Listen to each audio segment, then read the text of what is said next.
Guys, welcome back to Spank Ranch Garage. This is going to be a several day episode about my Memorial Day weekend. So I'm filming this part from West Virginia, but we're going to jump back to Pennsylvania real quick, wrap up a quick chipper repair, not deserving of its own video, but it's something important that a couple people pointed out in my previous videos, and I feel like an absolute idiot for not knowing.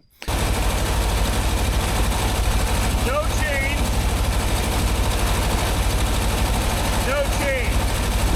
This thing really only been running on 2 cylinders? That is insanity. I didn't do anything to this engine. I literally just started it up, changed the oil, used it. So we'll see what we see here.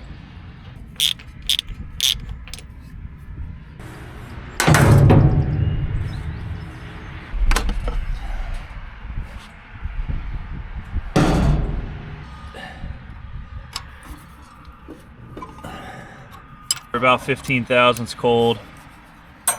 Come down a little bit off of that.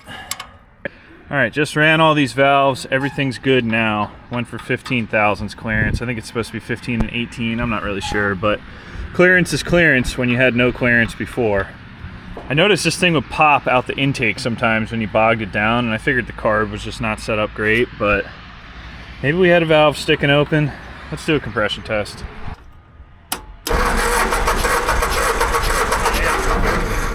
Great compression on cylinder 3.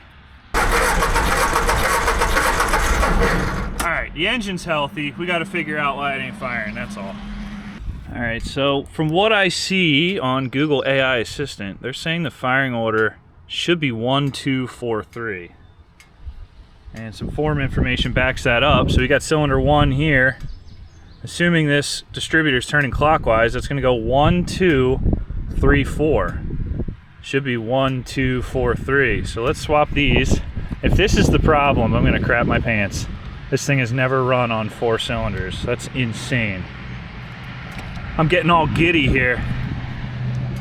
Like, if this has really been just running on 2 cylinders, this chipper is gonna be even more of an animal. I just can't even wrap my head around the fact that it runs that good on 2 cylinders. Let's see what that sounds like.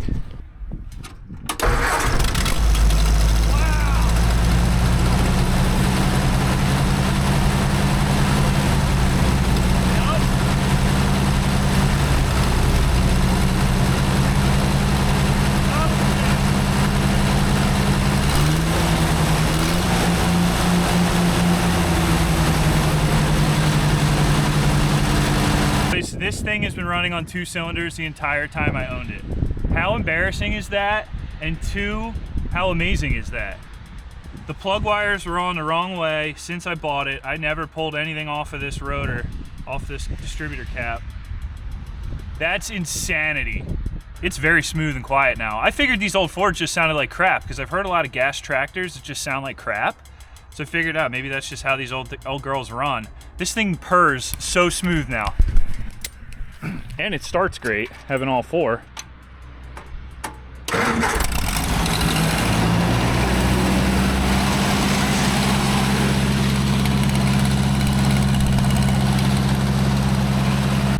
Just loading up for a West Virginia trip. There's never enough room in the truck. We haven't even packed food and everything else yet. But anyway, I noticed something with the chipper. Backing this thing up, I was like, man, this tongue is sloppy. Look how egged out these holes are. Well, the pins that were in there are getting pretty thin as well. I'm not super interested in adjusting the tongue length all the time, so we're gonna put some 5/8 hardware through this and through bolt it, and that'll take up some of the slop, because man, this thing is pretty violent behind the truck. Doesn't sound happy back there, that's for sure. Perfect. All right, let's see if she makes it 420 miles. Should be arriving around 2 a.m., driving in the rain the whole time with extreme fog and other people doing incredibly stupid things. Can't wait. It's 2:26 a.m. on a Thursday morning. I took off work today. We made it to the property and we got an electrical problem we got to go troubleshoot. We get to the house and half the house won't power up. No power to literally half the house. So I'm thinking, what's going on here? Check breakers. I know the panel's not complete. Don't worry, there's no rules in West Virginia. It's fine. So I go to flip on the hot water heater and all of a sudden the bathroom lights start to come to life. Turn it off, they go off. So I'm thinking, all right, we got to be down a phase here. What the heck is going on? All right, so we check our left bus bar, and I got 125 volts. We check our right bus bar, and I have 2 volts. I built this whole thing a couple years ago. Once again, no inspections, and so we'll go right off the main breaker to the house. Good and good. So I have both legs looking good to the house. So the problem's not on the utility side as I was hoping. It's the next morning, no luck on the power. We're getting desperate now, and I believe we found our problem. So this is the direct burial power running under the sewer pipe here. And I remembered when I put this in, I touched this wire with the backhoe bucket. I didn't tear anything, or at least I thought. But I apparently did nick the insulation enough on it to where the groundwater got in and ate the aluminum. So we must have some pretty acidic groundwater here. You guys see that? This is undesirable for underground electric feeder. This aluminum has turned into just white powder. Like, there's literally no strands left. It's just white powder. Cutters for this, but gotta work with what we got out here. Of course, Lowe's only had 1 underground splice kit. You need 2. So I got these aluminum splice blocks. We'll just heat shrink it and seal it up. Don't forget your antioxidant.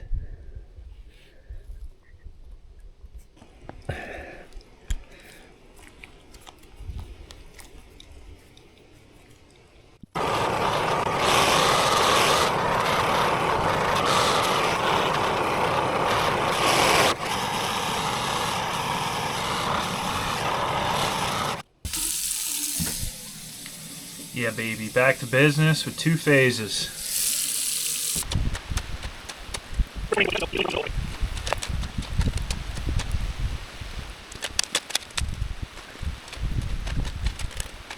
All right, so lesson learned on that one. If you've got any type of defect in your insulation on direct burial wire like that, take care of it immediately. Be extremely careful installing it, digging it up, working around it, because it seems like a small hole or scrape in anything in your insulation can really cost you long term. Let's move on to some of the stuff I actually want to do and things that you guys would probably rather see. Let's fire up some vintage John Deere equipment.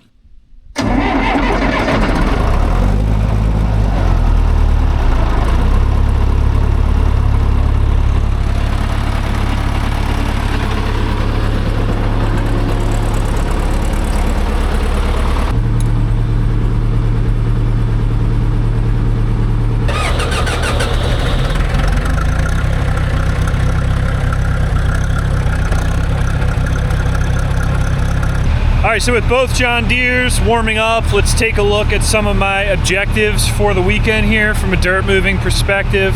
This area is going to become a campsite for friends and family, but a big part of this is where are we going to get the fill dirt to bring this side up here without fully cutting this side in. The answer to that is over here on this bank that I need to cut back anyway. This used to not even be a roadway here, and we're really developing it into something, but I want to keep going up and in to maximize this space. So we'll scrape out a bunch of dirt from here before we get into the tree work, shove that dirt all the way down here and out into the campsite.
Zerk fitting on this track tensioner seems to be leaving grease out. My track lost a bunch of tension after sitting. I like to run these things tight because this undercarriage is worn out and these hills are not nice on it. Why you gotta squirt like that? Uh-oh.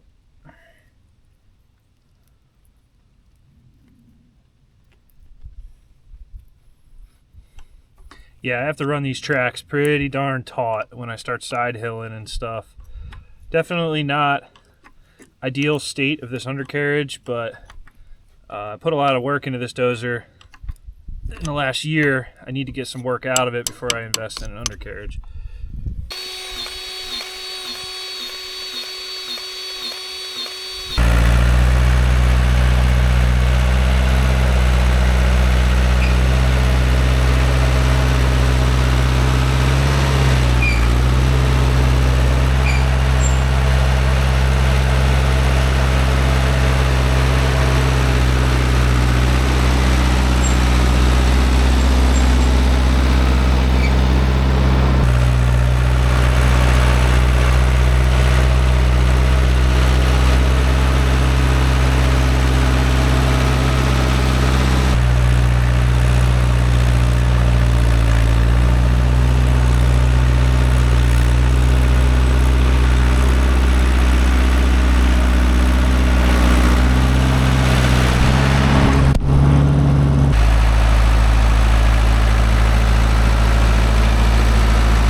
Some burgers on the portable grill.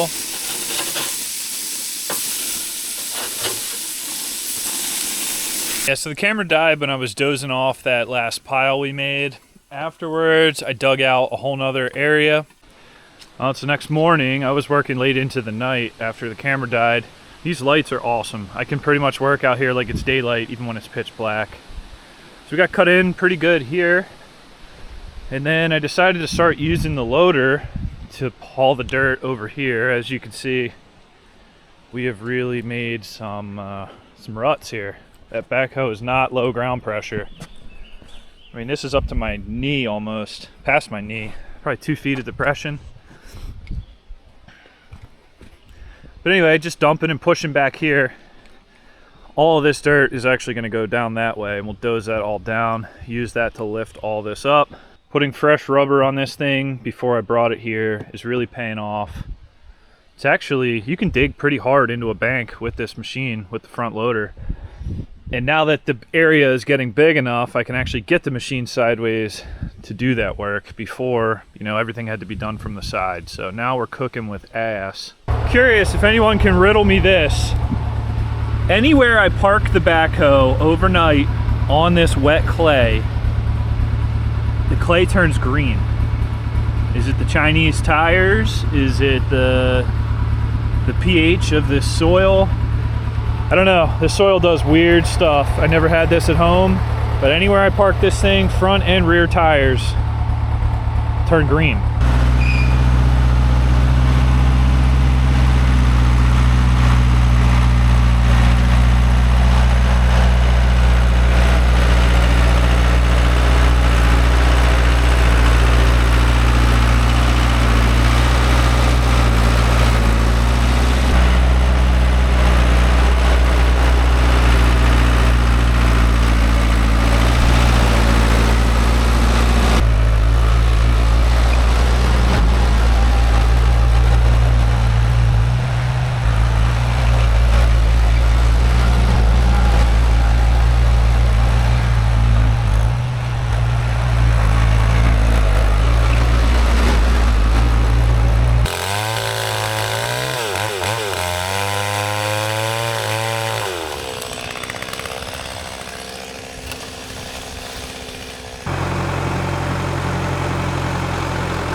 Oh, we're making great progress here. We got a 12-foot wide road for entrance to the little camp area, and we're pretty leveled out. I would think people would back in and park right about here, and then we'll have a fire ring here, though I do want to expand this another 6 feet maybe along that radius. That's probably another 15 yards of dirt. We're filling about 3 feet here on the edge, and by the time we get to where we want, it'll be 4.5 feet or so. So it needs a lot of dirt. We have dirt, but we have trees sitting on top of it. So this is my big fear. I've been dreading this for months, knowing this day would come. We got our little house over here, and I need to cut this bank way out to make space. Yet we have these 3 very tall trees. I mean, I don't know how tall that is, but I would assume that's got to be, I don't know, 60 or 80 feet. And what worries me is this one, all of the canopy is hanging over here to land right there. So that one's got me worried. This one in the back is a bigger tree, but it's got crotches in it that I can get a rope through, hopefully, and I can definitely cut and pull it into the woods here, drop it, buck it up. The one behind it's already leaning, no problem. But this super straight poplar right here, look at it all going that way. I'm very inexperienced with cutting trees, and that one worries me. Well, shout out to my buddy James for the throw weight. I did get a rope up this, over that crotch up there. Apparently this is a sugar maple. That's what Miss Spanky said, looking in her book. The one next to it's definitely a poplar. According to the tree book, sugar maple or hard maple. State tree of West Virginia. How ironic. Hopefully we have more of these. I do feel bad taking it out, but it's just in a bad spot. It's got to go.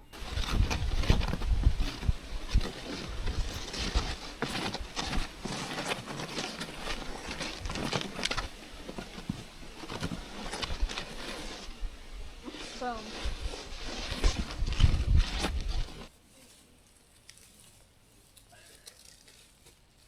That'll be good enough.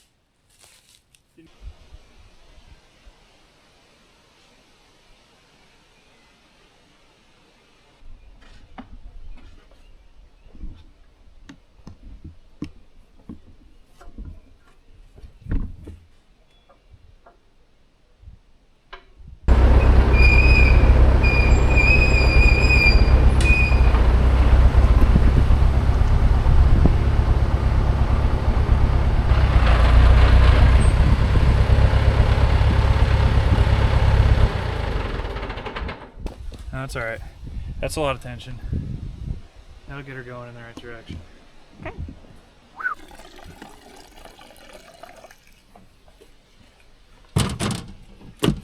We're gonna bring 2 saws, some wedges, and a hammer up to this one, just in case. I'm expecting the worst, even though I think it's gonna go really smooth.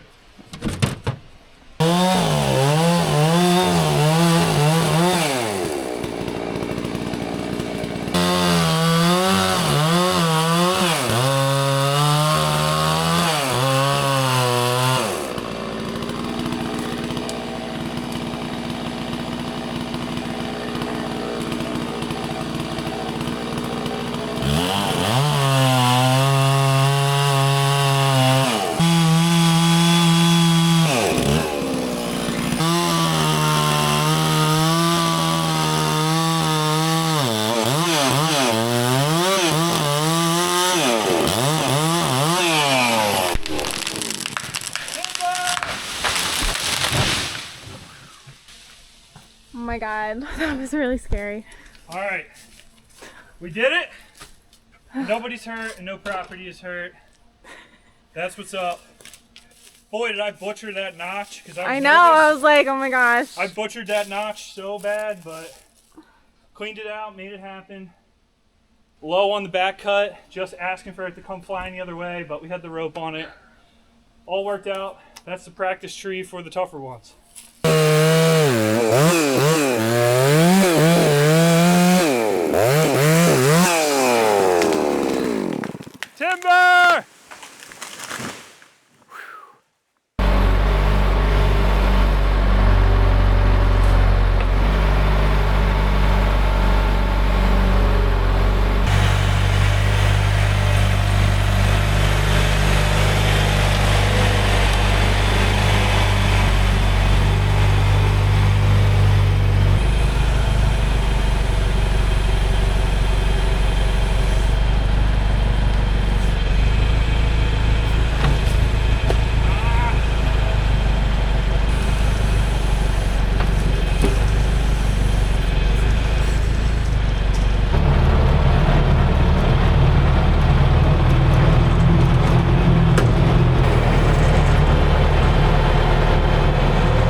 All right, finally got this thing back in a usable position.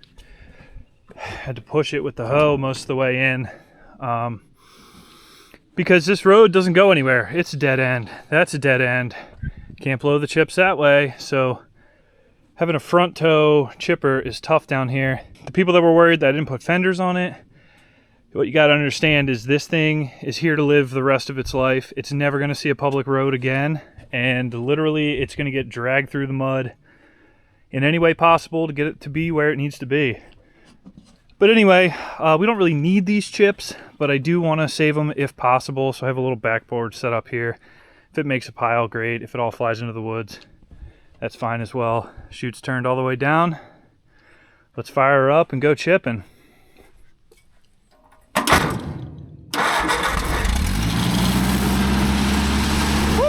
All 4 cylinders this time.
Good morning, we got another tree to drop.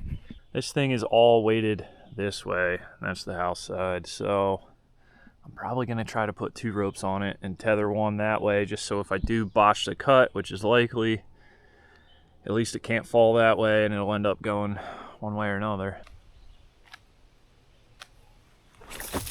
Nope. Short. Oh, 5th time's the charm. There it is. Yeah, baby.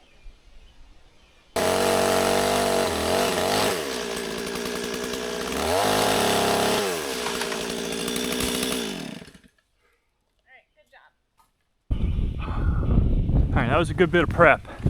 I have a rope going to trees in the woods up here, and that should prevent the ability for it to fall this way. And then I got a main tension line down to the dozer there. So we're gonna clean up and make a cut. I'm scared. But don't tell Barry.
Right on the money, baby.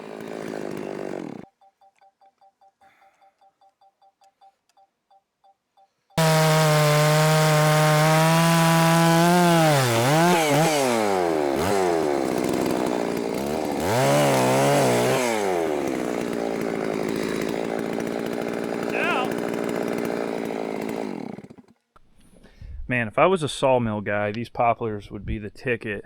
This is 19 feet of log. I mean, I left 2 feet there, and I even shorted this. I mean, this could have been a 24-foot straight telephone pole. Super nice stuff. This, I don't expect to take as long actually to clean up than that maple did, because that maple split 4 ways at the top and we had a lot of branches to chip. This should be a quick and easy one.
What a mess.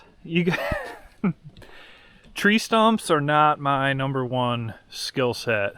So I have dug all the way around this stump. I'm talking 5 feet deep, right? We got some huge roots busted here. I don't know, 8-inch roots.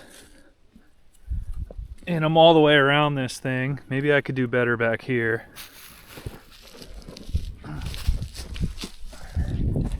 Then on the side here, monster roots all trenched out. This thing won't move a 1/4 of an inch. It is so stiff. It's tough to dig behind here because look where the backhoe is. I mean, the top of this stump is almost the roof. That's almost 10 feet off the ground. So I might have to position over here, but then you got the house here, get the boom in here, try to break more roots if there are any.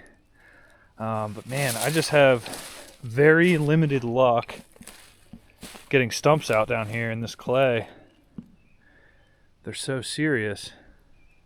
I was also thinking potentially of undermining, because I'm looking here, like most of these roots are only like 2 feet below the surface. Under here just seems to be clean clay. So maybe if I could ram in here with a loader a bunch of times and start to pull the dirt out from under the stump, maybe she'll start to move. But right now this thing is so solid I can't get it to move at all. And we're digging so much dirt out. I mean, I needed to dig it out anyway, but dang, this thing is no joke.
mean, that's just insane, guys.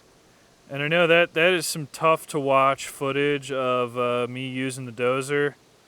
And that's why the dozer breaks sometimes, because I'm a savage with it. And that definitely was a bit much for a dozer of that size. But, you know, we got the stump out. How else were we going to get that out? That was never coming out with the backhoe. This clay is so sticky. It just absolutely requires you to just absolute brute force. Look at the size of the root ball on this thing. This is probably several thousand pounds of clay stuck to this. Another beautiful morning. It's our last full day here, unfortunately. I want to start off the day with a quick brake band adjustment on the 450 here. But we put a new brake band in this a couple videos ago, and it's wearing in well, but now I've got to pull the lever back a little further than I like, so we're going to add a couple clicks to that. These clutches so many times, I think I finally got it right.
Chipping away at the poplar stump. A lot of dirt coming out of here. I'm almost behind it. I got to clear out all this so I can get up there and get behind it. Unfortunately, we're hitting this big rock here. Big chunk of limestone doesn't want to move. So these roots are busting up pretty good though. These don't seem to have the same kind of roots that the maples had.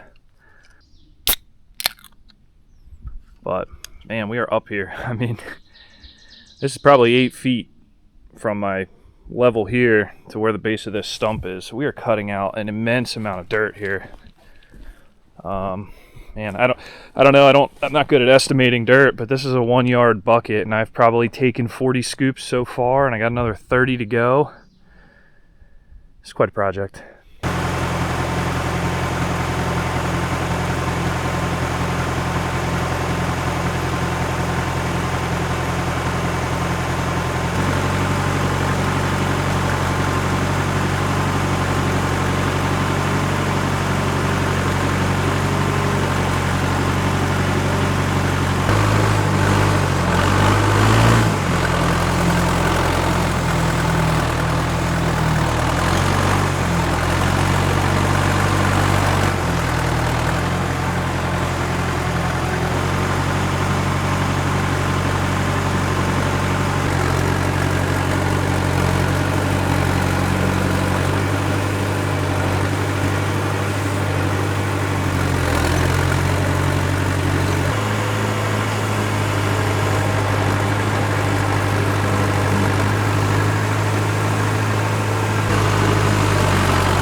Yeah, so it looks like that's the trick here, is to look at this thing growing on a rock.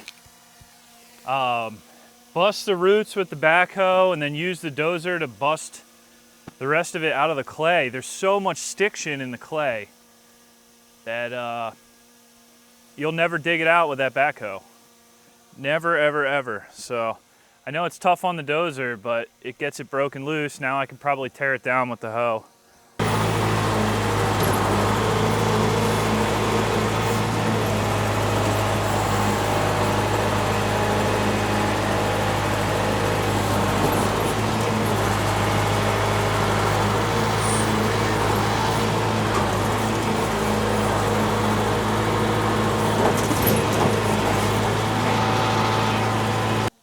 All right, got her out. Now you know the drill. Got to scrape all the dirt off, get this thing out of here. I really think the John Deere 450 is the perfect companion machine to a 410. Neither of them can do it on their own, but together you can achieve some pretty big tasks, apparently.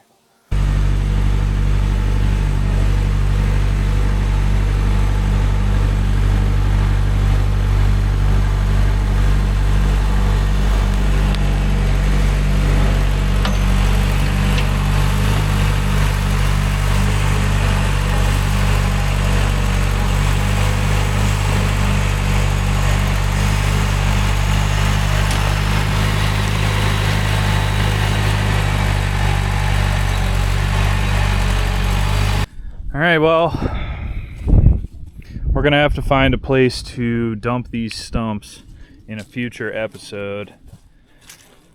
I was thinking about burying them, but I don't even know where I could dig a hole big enough to fit all this crap. And stumps are so unsightly, and they're breeding grounds for snakes and other things I don't necessarily want out here in the yard. But down the road there, I have a trail that comes down below this pad here. Off the side of that is pretty steep, and I don't think I'll ever build that way. So maybe when the ground dries up down in the woods, we'll I don't know, chain them up and pull them down there with the dozer and kick them off the side or something. These things are insane. That is what a 20-inch poplar looks like in the mountains. I don't really have any experience with trees outside of this property. I don't have any experience with equipment. I'm just out here winging it, guys. So I'm sure there'll be plenty of feedback in the comments about things I did wrong, things I could do better. But what I really want to know is, what kind of piece of equipment do I need to deal with this? Is it just a huge excavator? Yeah, I'm sure that would do it. Would a track loader do it? I wouldn't mind another 450 John Deere track loader. Maybe they would be able to bust that stump out a little better. What I'm learning here is the roots aren't terrible. The backhoe will bust through the roots pretty effortlessly. But the clay stiction that happens under the stump is just insane. It is, it's insane. I mean, it takes everything that 450 dozer has to start breaking that clay loose to get these stumps out. And I had the advantage of these were up on a hill, so I could get under them with the dozer. But, you know, eventually I want to build a big shop here, like a 60 by 100. I'm going to have to clear countless trees. I mean, probably hundreds of trees to actually build what I want to build. And not all the trees are this big, but there's a fair bit of these, so I need to figure out a plan and a solution to make this easier in my future. And I am patient and I am operating slow because this backhoe is very tippy on the hills, and I don't know if the camera shows it or not. I won't know until I edit the video, but we're on a lot of off-camber slopes here, and this old machine does not have a low center of gravity, or at least doesn't feel like it. It feels like it's going to flip over constantly. Not easy to operate, but does a great job for the money I'm into it.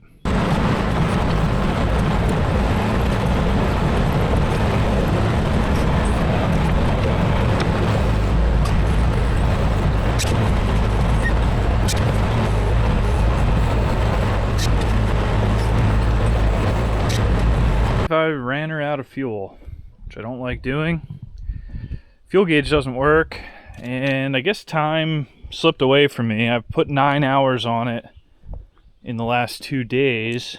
I guess it holds 15, 20 gallons. I've probably put close to 20 hours on it since I brought it down here, and I thought I filled it. So, see, only in West Virginia can you call your neighbor and tell him you're out of fuel, and he comes by with 2 Michelob Ultras and 2 cans of fuel.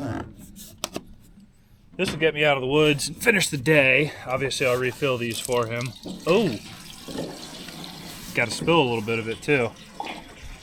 No luck at getting fuel out of the filter, so now this is the fuel pump line. Let's see if anything comes out of that.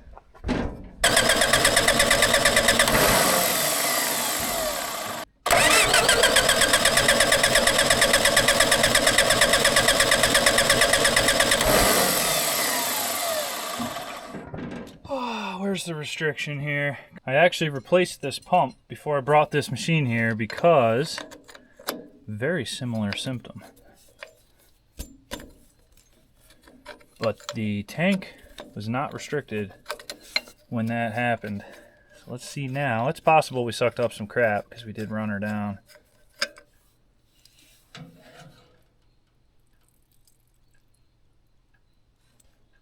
Not getting any gravity feed from the tank. Now we are on a gnarly slope right now.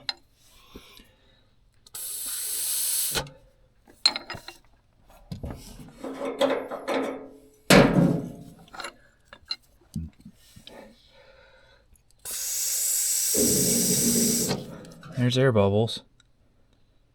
All right, there we go. Now we got fuel to the pump. Interesting. Don't run your stuff empty. It's never worth it. Oh yeah, baby. She's squirting now. Interesting. So this tank must have some debris in the bottom.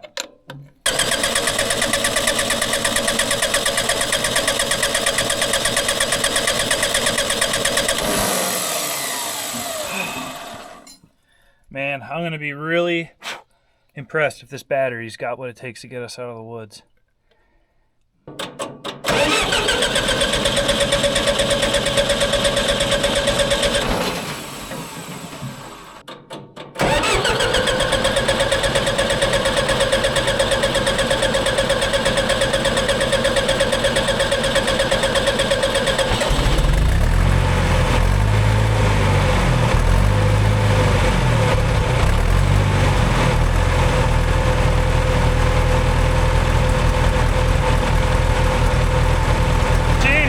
But we'll give it a couple minutes and see if it settles down a little bit.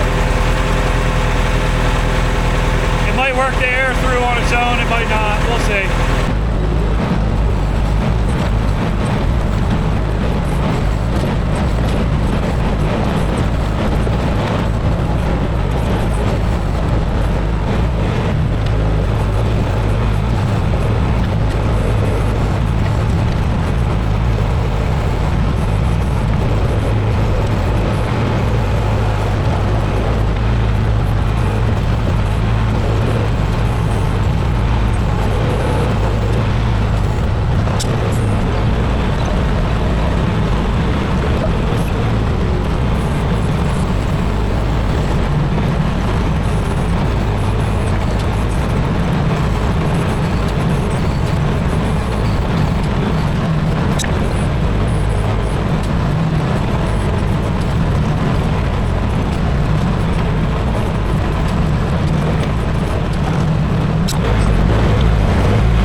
We are making progress here.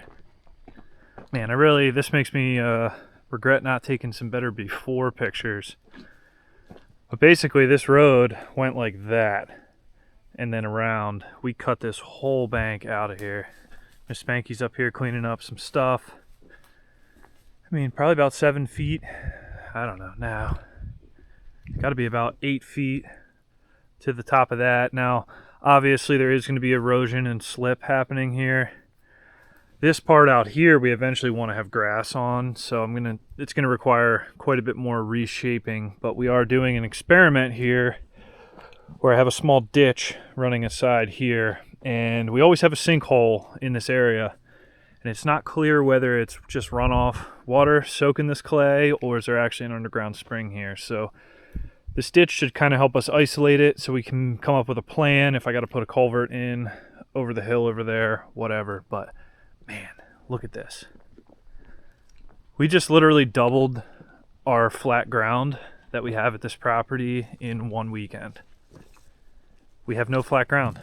We have 33 acres of straight up and down, so this is incredible.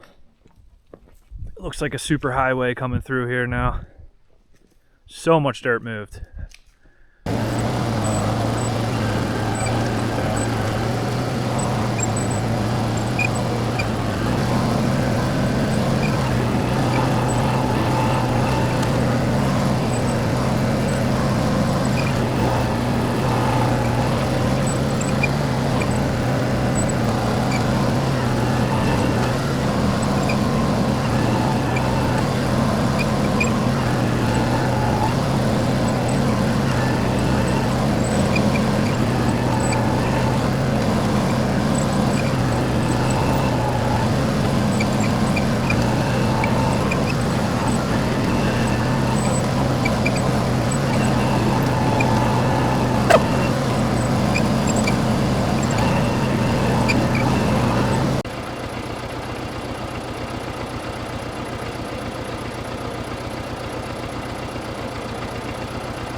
Kind of a weak campfire circle, but that's all I have for loose rocks or small enough rocks laying around. So as we find more, we can expand that. Got the guardrails here in case you're drinking some beers and you got to go tinkle. Hopefully this will stop you from falling all the way down there.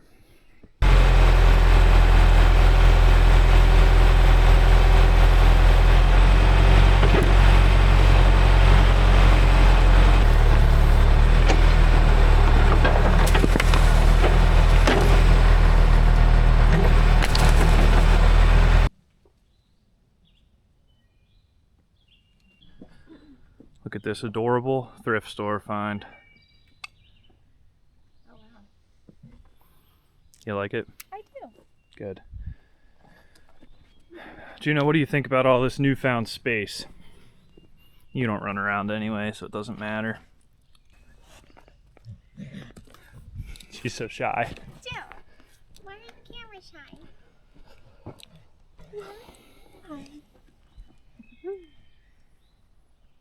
Just listen to the sounds of nature. What's that log? Am I gonna fall off? Don't push it hard.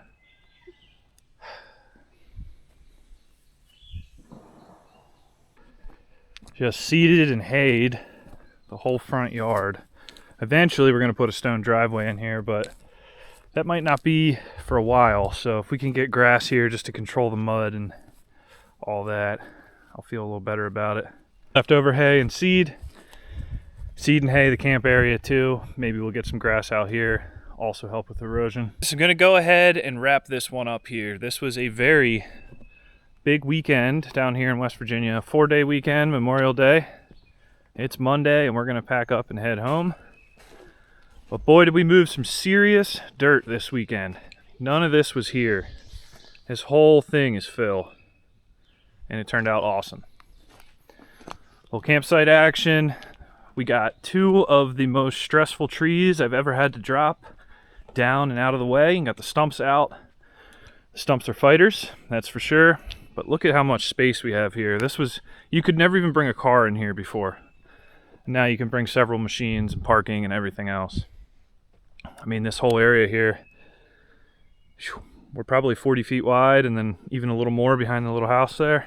Yeah, so now this was a little bit of a different style video. I pretty much just filmed my life from Wednesday of last week until Monday of the following week, and all the repairs and drama and BS in between.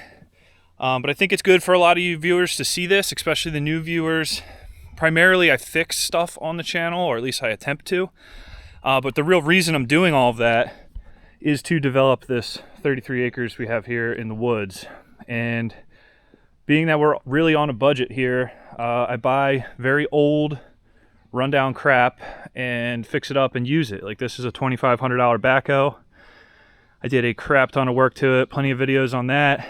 The dozer, I'm into that, about 8,000 bucks all said and done. This thing is a beast. You know, you guys saw the chipper videos, 1,400 bucks on that. But with these 3 pieces of old equipment here, we got some serious work done. And the most amazing thing is the only issue I have is a small leak on an O-ring on a power steering fitting. See, there's just a drip of oil there. But this old girl was sitting in the woods for years and years and years before I drug it out and fixed it up and put it right back to work. Just this weekend alone, I put almost 16 hours on this machine, 15.8 hours. Burned an entire tank of fuel. The dozer, I probably put another 8 to 10 hours on. Fueled that up for next time. The chipper ran awesome. It's funny, now that it runs on 4 cylinders, it really makes no difference other than it sounds better, and I'm sure, you know, it recovers a little faster, but power has never been an issue on this chipper. Now, I will say that I probably will invest in getting the knives sharpened or replacing them. I did not do that when I originally fixed this up. I wanted it to prove itself first, and it does great. But I do notice on some of the harder branches, it's not self-feeding as well as it could. It still gobbled everything up eventually, though. The old 450B did excellent. The only thing I did was put 2 clicks on the right side brake band as that's wearing in. She's running awesome, no leaks, good power, pushes everything I need to, grade's nice. I love this machine. It's probably my favorite machine still, though this backhoe is insanely useful. Certainly a big learning curve working here in the hills with this backhoe. So it's old school. It's got a clutch pedal, 2 brake pedals, a gas pedal. You know, the steering is very light. The front axle is very light, especially if you've got anything in the rear bucket, like when I'm moving logs and stumps and stuff. And things get pretty out of control pretty quickly, especially when you're sinking in the mud on one side, you're already on a slope. You know, the whole thing wants to pivot. You're actually steering with the brakes instead of the steering wheel. It's a handful to operate, but it is very efficient at doing what I need here. It digs great. The loader is awesome. I can move a lot of dirt with that loader. And it's fast. I can get to the other side of the property to dump logs off pretty quickly. With an excavator, I would have to track all the way down there. It would take forever. So the backhoe is one of those Swiss Army knives. It's not great at anything, but it's pretty darn good at everything. And yeah, I certainly abused this thing a little bit, but she puts up with it, and I'm sure it's been treated that way based on the welds on the boom for the last 50 years. So this is a 1970s. The dozer's a 1974, and then we think the chipper is from the 60s.